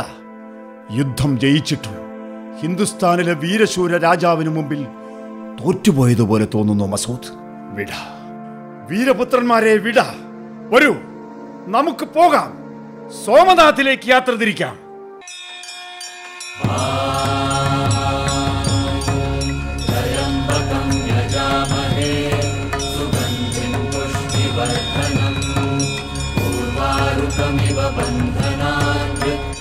വന്ദനം ഗുരു സർവൻസ്. ജയ് സോംനാഥ്. എന്തൊക്കെയുണ്ട് സജ്ജൻ സിംഗ്? പ്രണാമം ഗുരുവേ. ഇവൻ എന്റെ മകൻ സാമന്ത്. പ്രണാമം. യശസ്വി ഭോ. മഹാഗുരു, ഗസ്നി സുൽത്താൻ മുഹമ്മദ് നമ്മുടെ സോമനാഥ ക്ഷേത്രത്തിൽ കണ്ണുവച്ചിരിക്കുകയാണ്. ക്ഷേത്രം കൊള്ളയടിക്കാൻ അവർ ഗസ്നിയിൽ നിന്ന് പുറപ്പെട്ടു കഴിഞ്ഞു. ഈ ക്ഷേത്രത്തിന്റെ ഐശ്വര്യവും കീർത്തിയും ധനവും അയാളുടെ കൊതി വീണ്ടും വർദ്ധിപ്പിച്ചിരിക്കുകയാണ്. എനിക്ക് വിവരം കിട്ടിയിരുന്നു 1-2 ആഴ്ചയ്ക്കുള്ളിൽ അവരിവിടെ എത്തുമെന്ന്. പിതാശ്രീ ഗോഖ മഹാരാജ് ഈ വിവരം ഇവിടെ അറിയിക്കാൻ എന്നെ നേരത്തെ ഏൽപ്പിച്ചിരുന്നു. രാജാവ് സംശയിച്ചത് ശരിയാണ്. രാജ്യത്തെ ഇപ്പോഴത്തെ അവസ്ഥ നമ്മെ വേദനിപ്പിക്കുന്നു. ഭാരതത്തിലെ രാജാക്കന്മാർ പരസ്പരം പോരടിക്കുകയാണ്. വീരത്വവും ശൂരത്വവും അതിൻ്റെ എല്ലാ അർത്ഥവും കളഞ്ഞു കുളിച്ചിരിക്കുകയാണ്. സിരകളിലോടുന്ന രക്തം അതിൻ്റെ ശൗര്യം മറന്നുപോയി. ബാഹുബലം കേവലം പുറംപൂച്ച് മാത്രമായി ചുരുങ്ങി. മഹാഗുരു, ഗസ്നിയുടെ വഴികളിൽ വരുന്ന ചെറു രാജവംശങ്ങളെല്ലാം തന്നെ ഭയപ്പെട്ടുകൊണ്ട് അയാളുമായി സന്ധി ചേർന്നിരിക്കുകയാണ്. 1-2 രാജവംശങ്ങൾ അവരുടെ കുറഞ്ഞ സേനാബലവുമായി പൊരുതി നോക്കി. പക്ഷേ മുഹമ്മദിന്റെ ചതി, അതേക്കുറിച്ച് ആലോചിക്കാൻ തന്നെ വയ്യ. കീഴടങ്ങിയവരുടെ ദയനീയ അവസ്ഥ കണ്ട് മറ്റു രാജാക്കന്മാരും അയാൾക്ക് വഴി തുറന്നു കൊടുത്തു. അതുമാത്രമല്ല ഗുരു, തോൽവി സമ്മതിച്ച രാജാക്കന്മാരെ പോലും അവരുടെ പ്രജകൾക്ക് മുമ്പിൽ അയാൾ തലയറുത്ത് കാണിച്ചു കൊടുത്തു. അയാളുടെ സൈന്യം അത്ര കണ്ട് ക്രൂരന്മാരാണ്. വിജയത്തിളക്കത്തിന്റെ ലഹരിയിൽ അവർ നാട്ടിലെ സ്ത്രീകളെയും കുട്ടികളെ പോലും ബലാത്കാരം ചെയ്യുകയാണ്. അവരെ കൊല്ലുകയാണ്. കൊച്ചു കുട്ടികളുടെ പോലും നെഞ്ചിൽ കുന്തം തറപ്പിച്ച് തെരുവിലൂടെ നടത്തിക്കുകയാണ്. വീടുകളിലെ വിലപ്പെട്ടതെല്ലാം കവർന്നെടുത്ത് തീ വെച്ച് നശിപ്പിക്കുകയാണ്. കൊന്നു തള്ളിയ ജനങ്ങളെയും മൃഗങ്ങളെയും കുഴിയിലും കുളത്തിലും തള്ളിക്കൂട്ടിയിട്ടിരിക്കുകയാണ്. അങ്ങനെ നാട് മുഴുവൻ ചീത്തയാക്കി. ശാന്തനാകൂ മകനെ, ശാന്തനാകൂ. അയാളൊരു കൊള്ളക്കാരനാണ്. അയാളുടെ രാഷ്ട്രതന്ത്രത്തിന്റെ ഭാഗമാണ് ഇതൊക്കെ. എല്ലാം കൊള്ളയടിച്ച് നാടും നഗരവും അഗ്നിക്കിരയാക്കുക അവരുടെ വിനോദമാണ്. ഒരാളും അയാളെ ആക്രമിക്കാതിരിക്കാനുള്ള വിദ്യയാണിതൊക്കെ. മുമ്പ് 15 തവണ അയാൾ ഇവിടം ആക്രമിച്ചതാണ്. ഇത് 16ാം തവണ. അയാൾ ഇനിയും വരും. ഗുരു, സത്യം പറയാമല്ലോ, അയാളോട് തോൽവി സംബന്ധിച്ച് സന്ധി ചെയ്ത രാജാക്കന്മാരെ പോലും അയാൾ വെറുതെ വിട്ടില്ല. ഇനി ഒരിക്കലും പുരോഗമിക്കാൻ പറ്റാത്ത വിധം അവരുടെ സമ്പത്ത് മുഴുവൻ കൊള്ളയടിച്ചു. ശമ്പളം കൊടുക്കാൻ പോലും പണമില്ലാതെ വരുമ്പോൾ പട്ടാളത്തിൽ ആര് ചേരും? എങ്ങനെ സൈന്യമുണ്ടാക്കും? മനസ്സിലായി. മാത്രവുമല്ല, തടവിലാക്കിയ സൈനികരെ അയാൾ പ്രത്യേകം പാർപ്പിച്ചിരിക്കുകയാണ്. സ്വന്തം സൈന്യത്തിൽ സ്വരച്ചേർച്ച ഉണ്ടാകാതിരിക്കാൻ. തൊഴുത്തു വൃത്തിയാക്കലും കുതിരയെ കുളിപ്പിക്കലും ഭക്ഷണം പാകം ചെയ്യലുമാണ് അവരുടെ ജോലി. അറിയാമോ, ഭക്ഷണം പോലും ഹിന്ദു സൈനികർക്ക് നൽകി പരിശോധിച്ച് ഉറപ്പുവരുത്തിയതിനു ശേഷം മാത്രമേ മറ്റുള്ളവർക്ക് കൊടുക്കൂ. വളരെ ദയനീയമാണ് സ്ഥിതി. ഭയാനകം. അതെ, എന്താണ് അങ്ങയുടെ ഉപദേശം? സോമനാഥനെ രക്ഷിക്കാൻ ഇനി എന്താണ് വഴി? പാഠൻ മഹാരാജാവ് ഭീംദേവ് പ്രതിജ്ഞയെടുത്തിരിക്കുകയാണ്. തോറ്റാലും ജയിച്ചാലും അവസാന ശ്വാസം വരെ തടയുമെന്ന്. പക്ഷേ സജ്ജൻ സിംഗ്. അതെ ഗുരുദേവ്. നിങ്ങൾ വേഗം പോയിക്കൊള്ളൂ. മുഹമ്മദിന്റെ മാർഗമധ്യയുള്ള എല്ലാ രാജാക്കന്മാരോടും അയാളെ തടയാൻ പറയൂ. മുഹമ്മദിനെയും തടയൂ. സോംനാഥിലെ ഈ പവിത്ര ഭൂമിയെ ഈ അക്രമികളിൽ നിന്നും രക്ഷിക്കേണ്ട ഉത്തരവാദിത്വം ഇനി നിങ്ങളുടേതാണ്. ഗുരു, ഗോഗാഖണ്ഡിലെ സൈനികർ അവരുടെ അവസാന രക്തം ചിന്തുന്നതുവരെ മുഹമ്മദിന്റെ കൊള്ളക്കാരെ ഈ മരുഭൂമിയിലേക്ക് കടത്തുകയില്ല. എന്റെ പിതാവ് ഗോഗാ മഹാരാജാവ് ഈ മരുഭൂമിയുടെ രക്ഷകനായാണ് അറിയപ്പെട്ടിരുന്നത്. ഈ 90-ാം വയസ്സിലും ഈ മ്ലേച്ഛന്മാരെ തടയാനുള്ള ധൈര്യവും ശക്തിയും അദ്ദേഹത്തിനുണ്ട്. അഭിവന്യനും ധൈര്യശാലിയുമായ പിതാമഹൻ ഗോഗാ മഹാരാജാവ് സോമനാഥിനെ കളങ്കപ്പെടുത്താൻ ഞാൻ അനുവദിക്കില്ല. ഒരിക്കലുമില്ല. ഗുരു, ഞങ്ങൾ പോകുന്നു. എല്ലാ രാജാക്കന്മാരെയും ഞങ്ങൾ കാണും. നമ്മൾ വിജയിക്കും. ഇനി അതിന് കഴിഞ്ഞില്ലെങ്കിൽ പോലും ജീവനോടിരിക്കെ ഈ മ്ലേച്ഛനെ ഇവിടേക്ക് കടക്കാൻ അനുവദിക്കില്ല. അനുവാദം തന്നാലും ഞങ്ങൾ പോകട്ടെ. പുത്ര, യുദ്ധത്തിന്റെ ഫലം എന്തുമാകട്ടെ, ഗോഗാഘട്ടിന്റെ യശസ്സും കീർത്തിയും നീണാൾ വാഴട്ടെ. ജയ് സോമനാഥ്. ഈശ്വരൻ നിങ്ങളെ അനുഗ്രഹിക്കട്ടെ.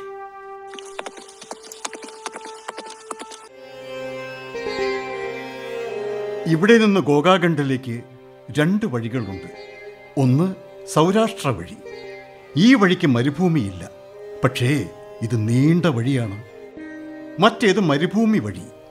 ഇത് ദൂരം കുറഞ്ഞ വഴിയാണ്, പക്ഷേ മരുഭൂമിയിലെ കാറ്റും പൊടിയും നിറഞ്ഞ ദുർഘട വഴിയാണ്. ഗസിനിയുടെ സൈന്യം ഗോഗാഖണ്ഡിനെ സർവ്വതും നശിപ്പിച്ച് വരികയായിരിക്കും. മകനെ സാമന്തേ, സമയം തീരെയില്ല. ഞാൻ മരുഭൂമി വഴി പോവുകയാണ്. അച്ഛൻ അപകടം നിറഞ്ഞ വഴിയും എനിക്ക് എളുപ്പ വഴിയുമല്ലേ? അത് വേണ്ട. ഞാനിപ്പോൾ ചെറിയ കുട്ടിയൊന്നുമല്ല. മരുഭൂമിയിലെ യാത്ര എനിക്കും പരിചയപ്പെടണ്ടേ? അല്ല മകനെ, ഈ മരുഭൂമി താണ്ടുക എന്നത് അത്ര എളുപ്പമല്ല. പുത്രവാത്സല്യം അങ്ങയെ ഭയചകിതനാക്കുന്നു. ഗോഗാരാജാവിൻ്റെ മക്കൾ യമരാജനെ പോലും ഭയപ്പെടുന്നവരല്ല. ഞാൻ വേഗം ഗോഗാഖണ്ഡിലേക്ക് പോകാം. അച്ഛൻ ഗോഗാ മഹാരാജാവുമായി ചേർന്ന് ആ മ്ലേച്ഛന്മാരെ തടയാനുള്ള തന്ത്രം മെനയാം. കുഞ്ഞേ, നീ ഇതുവഴി പോകൂ. വഴിമധ്യേയുള്ള രാജാക്കന്മാരോട് സോമനാഥിനെ രക്ഷിക്കാൻ ആഹ്വാനം ചെയ്യുക. ഇതെന്താണ് പിതാശ്രീ? ഈ കണ്ണുകളിൽ കണ്ണുനീർ?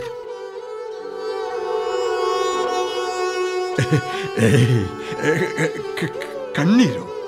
എവിടെ? അത് ചുട്ടുപൊള്ളുന്ന ഈ വെയിൽ കൊണ്ടുള്ളതാണ്. വരൂ, പോകാം. മഹാരാജാവിന്റെ പ്രപൗത്രനായ ഞാൻ വാക്കു തരുന്നു. ഗോഗാഖഡിന്റെ കീർത്തി ഞാൻ കാത്തു സൂക്ഷിക്കും.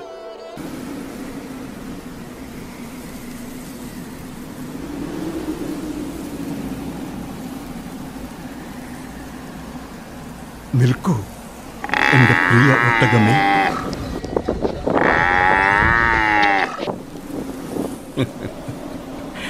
പത്ത് നാളുകളായി നീ ഇങ്ങനെ ഓടാൻ തുടങ്ങിയിട്ട്. എന്തൊരു ദുർഗന്ധം! ശവങ്ങൾ കൂട്ടിയിരിക്കുന്നത് പോലെ തോന്നുന്നു. ആ മ്ലേച്ഛന്മാരല്ലാതെ മറ്റാരും ചെയ്യില്ല ഇത്. ഇനി ഗോകാഖണ്ഡിലേക്ക് പോകേണ്ടതില്ല. ഗസ്നിയുടെ സൈന്യം ഗോകാഖണ്ഡ് കീഴടക്കി മുന്നേറിയിട്ടുണ്ടാകും. ഇനി എൻ്റെ ലക്ഷ്യം മുഹമ്മദിനെ തടയലാണ്. പോകൂ എൻ്റെ പ്രിയ ഒട്ടകമേ, ഇതുവഴി പോകൂ. ഇതാരാണ് വരുന്നത്? ആ മ്ലേച്ഛ സൈന്യമല്ലേ? കൂട്ടത്തിൽ ഒരു ഹിന്ദുസ്ഥാനിയുമുണ്ടല്ലോ. ഓ, 4 കാശിന് വേണ്ടി വഴി കാണിച്ചു കൊടുക്കാൻ വന്ന ദേശദ്രോഹി. നിൽക്കൂ. എന്താ പറയൂ. നിങ്ങൾക്ക് ഈ മരുഭൂമിയിലെ വഴി അറിയോ? അറിയാം, പറയൂ. എങ്ങോട്ടാ പോകേണ്ടത്? ഗുജറാത്തിലെ സോമനാഥിലേക്കുള്ള നേർവഴി ഏതാണ്? എൻ്റെ സംശയം തെറ്റിയില്ല. ഇത് അമ്ലേച്ഛ സൈന്യം തന്നെ. ഇവരെ തടഞ്ഞേ പറ്റൂ. ഈ മണൽക്കാട്ടിൽ വെച്ച് തന്നെ അവരെ കൊല്ലാൻ കഴിഞ്ഞാൽ എൻ്റെ ജീവിതം ധന്യമായി. കേട്ടില്ലേ വഴി ചോദിച്ചത്? വരൂ, ഞാൻ കൊണ്ടുചെന്ന് എത്തിക്കാം. ആട്ടെ, എത്ര പണം തരും എനിക്ക്? വഴി അറിയാമല്ലോ തനിക്ക്. എത്ര ദിവസം പിടിക്കും? ഞാനിപ്പോൾ അവിടെ നിന്നാണ് വരുന്നത്. മരുഭൂമിയിലെ വഴികൾ എനിക്ക് കാണാപ്പാഠമാണ്. ഓരോ 15 ദിവസത്തിലും ഞാൻ ഇതുവഴി പോകാറുണ്ട്. 10-12 ദിവസമെടുക്കും അവിടെ എത്താൻ. നിങ്ങൾ മുഹമ്മദ് സുൽത്താൻ്റെ ആൾക്കാരൊന്നുമല്ലല്ലോ? വരൂ ഞങ്ങളുടെ കൂടെ സുൽത്താൻ്റെ അടുത്തേക്ക്. ഓ, നിങ്ങൾ ആ മ്ലേച്ഛന്മാരുടെ തർജ്ജമക്കാരൻ കൂടിയാണല്ലേ? പറയൂ, എത്ര പണം തരും എനിക്ക്? മിണ്ടാതിരിക്കുക, കൂടെ വാ. ഇത്ര വിശാലമായ സൈന്യമോ ഗസനിയുടെ സൈന്യം? വിജയം കൈവരിച്ച് ഇവിടം വരെ എത്തിയത് വെറുതെയല്ല. ഗോകാഖണ്ഡും ഇവർ നശിപ്പിച്ച് കാണുമോ? എല്ലാം ഭഗവാൻ സോംനാഥിൻ്റെ ആഗ്രഹം പോലെ നടക്കട്ടെ. ഇങ്ങോട്ട് ഇതുവഴി. ദാ സുൽത്താനെ വണങ്ങി സലാം പറയണം. അകത്തേക്ക് വരൂ. മിണ്ടാതിരിക്കേ. സുൽത്താനോട് ഞാൻ സംസാരിക്കാം. കേട്ടല്ലോ, അദ്ദേഹം പറയുന്നത് അതേപടി അനുസരിക്കുക. ഓ, ഇതാണല്ലേ ആ ഭീകരാക്രമണകാരി? ഭാരതത്തിലെ ക്ഷേത്രങ്ങളെല്ലാം കൊള്ളയടിച്ച ആ ഭീകരൻ. ഹുസൂർ, നമ്മൾ പറഞ്ഞ ആളെത്തിയിട്ടുണ്ട്. അദ്ദേഹം പുറത്ത് കാത്തു നിൽക്കുന്നു. വരാൻ പറയൂ. അങ്ങയുടെ അനുവാദം. ഓ ശരി.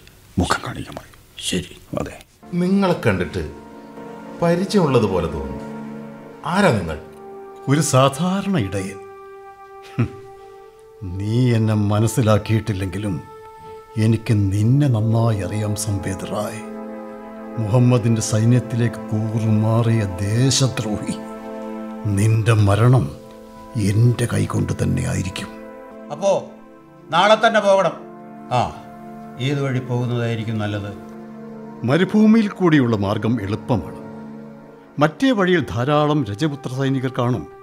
അവരോട് മല്ലിട്ട് നമ്മൾ ക്ഷീണിച്ചു പോകും. സോമനാഥിലെത്തും വരെ നമുക്ക് പിന്നെ യുദ്ധം ചെയ്യാനേ സമയം കാണും. മാത്രമല്ല, അതുവഴി പോയാൽ 2 മാസമെങ്കിലും സമയമെടുക്കും സോമനാഥിലെത്താൻ. അങ്ങ് ആലോചിച്ച് പറയൂ, ഏത് വഴി പോകണമെന്ന്. പറയൂ. വഴി ആദ്യം തീരുമാനിക്കും. ശരി, നാളെ തന്നെ പോകാം. ആജ്ഞ പോലെ സുൽത്താൻ. എൻ്റെ പ്രിയപ്പെട്ട ഒട്ടകമേ, മരുഭൂമിയിൽ വെച്ച് ഈ മ്ലേച്ഛന്മാരെ കൊല്ലാനുള്ള സമയം വന്നെത്തിയിരിക്കുന്നു. ഒരു കാര്യം ചെയ്യണം. മണൽക്കാറ്റ് വരുമ്പോൾ നീ ഓട്ടം നിർത്തരുത്. പോകാം, രാഷ്ട്രത്തിന് വേണ്ടിയുള്ള നല്ല യാത്രയ്ക്ക്.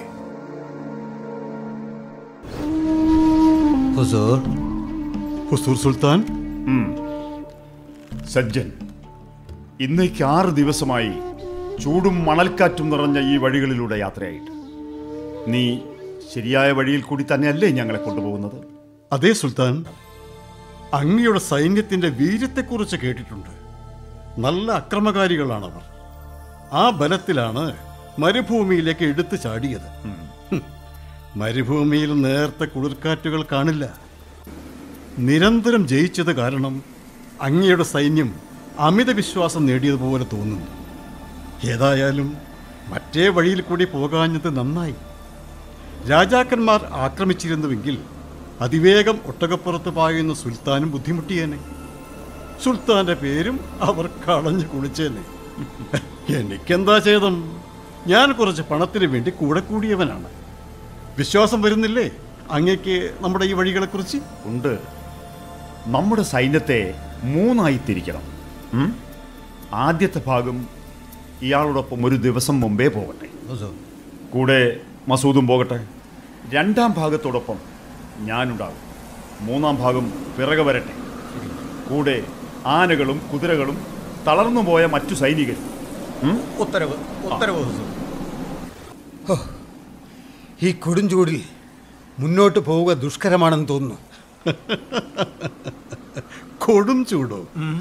ഇതാണോ ചൂട്? കൊടും ചൂടാണെങ്കിൽ ഒട്ടകങ്ങൾ സ്വയം തളർന്നു വീണേനെ. എൻ്റെ ഒട്ടകത്തെ നോക്കൂ, ഒരു പ്രശ്നവുമില്ലല്ലോ. പ്രശ്നം ഒട്ടകങ്ങളുടേതല്ല, നിങ്ങളുടെ സൈന്യത്തിൻ്റെതാണ്. സലാൽ മസൂദ്, നിങ്ങൾ ക്ഷീണിതനാണ്. വേഗം വേഗം പോകൂ, നേരെ മുന്നോട്ട് പോകാൻ. വിശ്രമിക്കൂ സലാർ മസൂദ്. ഈ കൊടും ചൂടിൽ നാം വെന്തുപോകും. മസൂദ്, വെറും വാഴത്തണ്ടുകളാണ് നിങ്ങളുടെ സൈനികർ. ഒരു മണൽക്കാറ്റ് വന്നു പോയതേയുള്ളൂ, അപ്പോഴേക്കും തുടങ്ങി കരച്ചിലും നിലവിളിയും.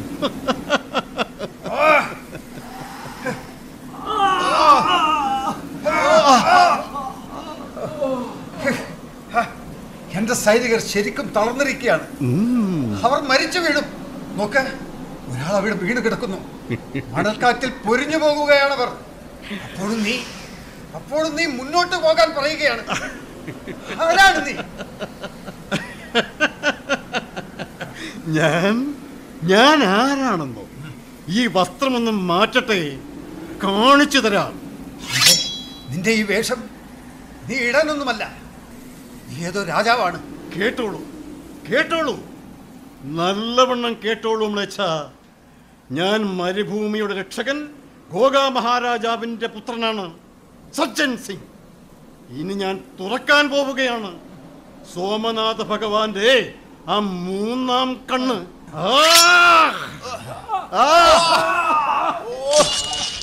ഹര ഹര മഹാദേവ, ഹര ഹര മഹാദേവ.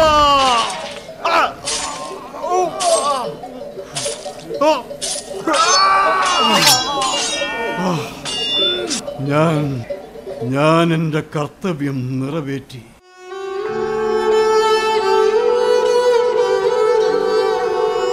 പിതാവേ, നിറവേറ്റി. പിതാശ്രീ, അങ്ങേക്ക് ഞാൻ വാക്ക് തന്നിരുന്നു. എൻ്റെ അവസാന ശ്വാസം വരെ ഗസനിയിലെ ഈ മ്ലേച്ഛന്മാരെ സോംനാഥിൽ പ്രവേശിപ്പിക്കില്ലെന്ന്. ഒരു ദുഃഖമുണ്ട്. ഇപ്പോഴെനിക്ക് ഗസനിയുടെ സൈന്യത്തിൻ്റെ ഒരു ഭാഗം മാത്രമേ എനിക്ക് കീഴടക്കാൻ കഴിഞ്ഞുള്ളൂ.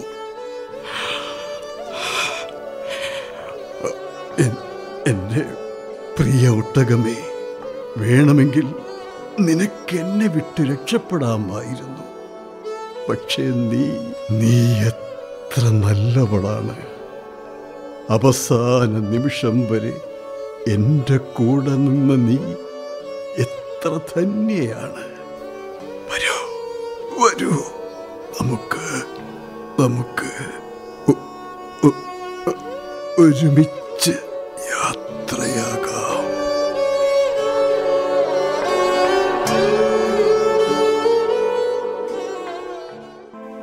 സുൽത്താൻ, സജ്ജൻ സിംഗും തൻ്റെ പിതാവിനെ പോലെ വീരശൂര പരാക്രമിയായിരുന്നു. ഭാഗ്യം കൊണ്ടാണ് ഞാൻ രക്ഷപ്പെട്ടത്. അയാൾ രണ്ട് കൈയും കൊണ്ട് വാൾ വീശി നമ്മുടെ സൈനികരുടെ തലകൾ കൊയ്തുകൊണ്ടേയിരുന്നു. ഒരാളുടെ തല നിലത്ത് വീഴും മുമ്പേ 10-12 പേരുടെ തലകൾ അരിഞ്ഞു വീഴ്ത്തി. അത്രക്ക് പരാക്രമശാലിയായിരുന്നു അയാൾ. നീ എത്ര ദയാലുവാണ്. എന്റെ മുന്നിൽ 2 സൈന്യത്തെയും നീ രക്ഷിച്ചു. കാരുണ്യവാനായ നിന്നോട് ഇനിയൊരു അപേക്ഷയേയുള്ളൂ. യാത്രാമധ്യേ മറ്റൊരു ഗോഖ രാജാവ് മുന്നിൽ വന്ന് പെടരുതേ എന്ന് മാത്രം. എന്റെ ഗോഖാരാജ്യത്തിന് ഇതെന്ത് പറ്റി? എവിടെ നോക്കിയാലും സർവനാശം. എന്റെ പിതാമഹൻ ഗോഖാരാജാവ് എവിടെ? എന്റെ അച്ഛനെവിടെ? സഹോദരി, അമ്മ, കൂട്ടുകാർ, എന്റെ ബന്ധുക്കൾ ആരെയും കാണാനില്ല.